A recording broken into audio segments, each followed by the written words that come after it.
नमस्कार, मैं साक्षी। स्वागत है आपका हमारे चैनल पर। एक तरफ महिला सम्मान की बातें और दूसरी तरफ महिलाओं का अपमान। एक तरफ माँ को सबसे बड़ा दर्जा देने का दावा तो दूसरी तरफ दूसरे की माँ पर भद्दी टिप्पणियां। सवाल यह है कि क्या ये रवैया जायज है, क्या ये सहनीय है। सत्ता पक्ष अक्सर कहता है कि प्रधानमंत्री नरेंद्र मोदी की स्वर्गीय मां पर अपशब्द बोले गए, गालियां दी गई, जिसे देश कभी बर्दाश्त नहीं करेगा।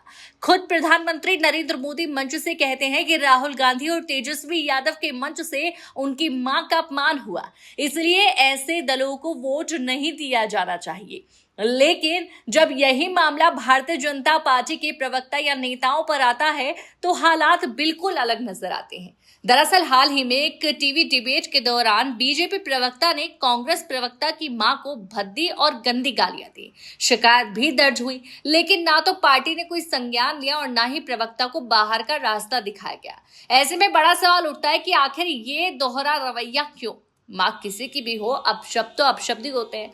पूरे देश की भावना यही कहती है कि ऐसे मामलों में तुरंत कार्रवाई होनी चाहिए। अब बात मध्य प्रदेश की। यहाँ बीजेपी के बड़े नेता कैलाश विजयवर्गीय के बेटे और पूर्व विधायक आकाश विजयवर्गीय ने एक सम्मेलन में ऐसी बात कह दी जिससे सवाल सीधे उन्हीं पर उठने लगे।